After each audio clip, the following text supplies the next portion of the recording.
got out of the car one day. I was leaning against the car as I was waiting for Mark to bring my wheelchair around from the trunk. And my son was standing there and he looked at me and he said, "Mom, just take a step." And I said, "I can't, Andre." And he said, "Just make your brain do it. Just tell your brain, just walk."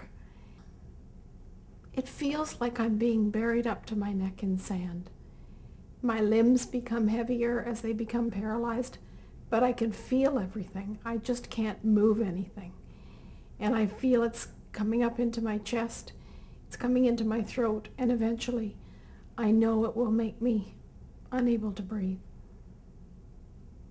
As a nurse, I was horrified that there was so little known about this disease and the fact that it was one of the most catastrophic illnesses known to man. And the question was, why is something so cruel never spoken of? So I chose to do something quite bold. I'm going to get the people that the world responds to, the media, the artists, the politicians. I need the big people in my camp because we are voiceless so quickly. What I did is I went to the ALS Society of Canada at an annual general meeting when all the the provincial ALS societies would be there. I presented the idea and I asked who wanted to buy into this, who wanted to share in this project.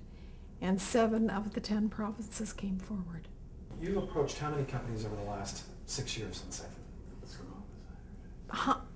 Over 100 companies, corporations. And that's how many have come on board this project over the years? I would say yes, yes. We've had banks, we've had financial institutions, we've had accounting firms, we've had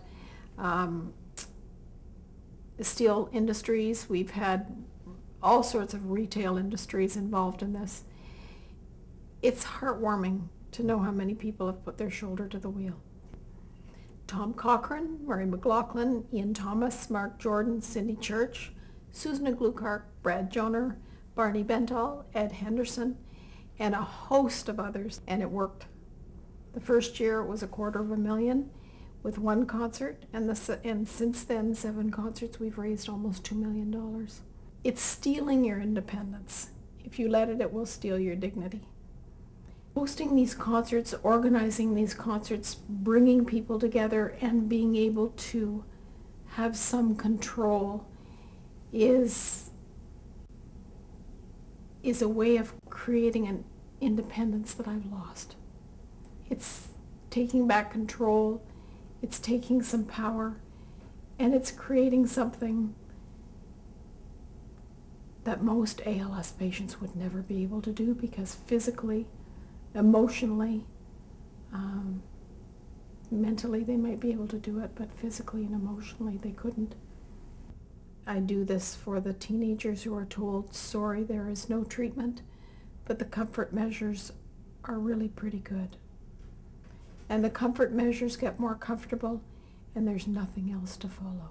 So all we can offer folks with ALS at this point is comfort, that's it?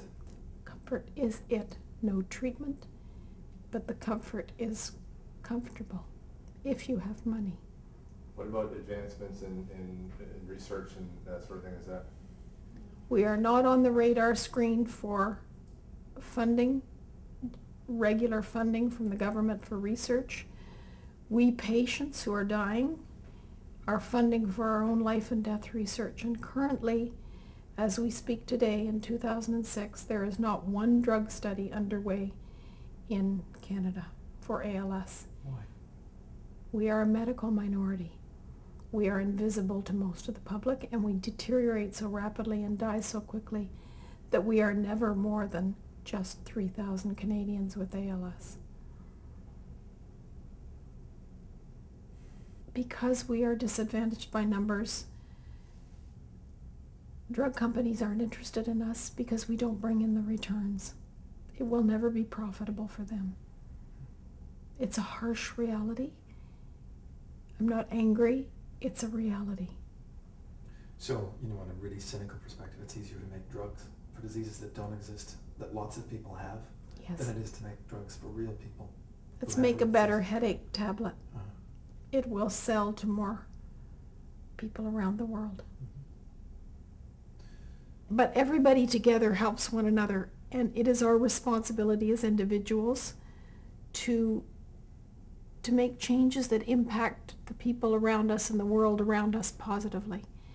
And if that's what I can do with this, I've done a whole lot. What you feel when you're in the presence of an African village, when they are surrounded by sorrow and devastation and lack of resources, and they are all singing. And that beat and that energy and the changes it makes within your soul is what I want to do with these concerts. I want to change the soul of Canadians. And if we can do that through music as a universal language, we've taken a giant step forward. As I weaken and the shadow of ALS looms larger, my wish is to share the joy of creating this legacy and pass the torch. If they have the template, they can do it themselves.